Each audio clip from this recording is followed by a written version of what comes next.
Kryetari i Komisionit Qendror të Zgjedhjeve Ilirian Celibashi në një konferencë për mediat ka folur edhe lidhur me procesin e votimit të diasporës për zgjedhjet e 11 majit, duke i kthyer përgjigje ankesave të opozitës për parregullsi në shpërndarjen e zarfeve sidomos në Greqi. Celibashi u shpreh se duke analizuar të gjithë çurinë, edhe pse me disa problematika, procesi i votimit nga jashtë ka qenë model. Procesi i votimit nga jashtë pas një lloj droje, pas një lloj hezitimi, them që ka shkuar shumë mirë. I kuptoj pretendimet e kujdo subjekti zgjedhor në lidhje me këtë proces.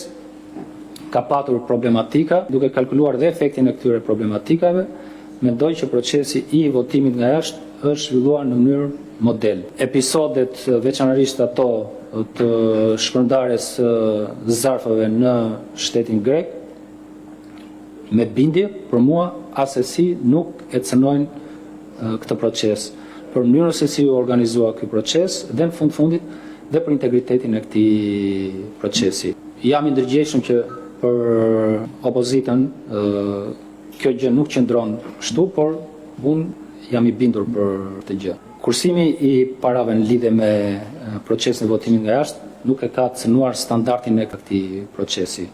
Do thënë, ato problematikat evidentuara në Greqi nuk kanë lidhje me faktin që po të ishin paguar më shumë kompania DL, do ta kishte kryer shërbimin më mirë. Nëse nuk gaboj, jam tek rreth 1.5-2 milion euro të kursyer. Për kontratën e lidhur me operatorin e shërbimit postar, po sigur se thash, kemi kursime edhe nga aspektet të tjera të procesit të votimit, përfshirë dhe për votimin brenda vendit. Opozita pretendoi se shpërndarja e fletëve të votimit të shqiptarëve në Greqi është shoqëruar me problematika të ndryshme dhe kërkoi pavlefshmëri të procesit. Kujtojmë se më 11 maj shqiptarët e diasporës patën mundësi për herë të parë për të bërë pjesë e një procesi zgjedhor nga vendet ku jetojnë dhe punojnë.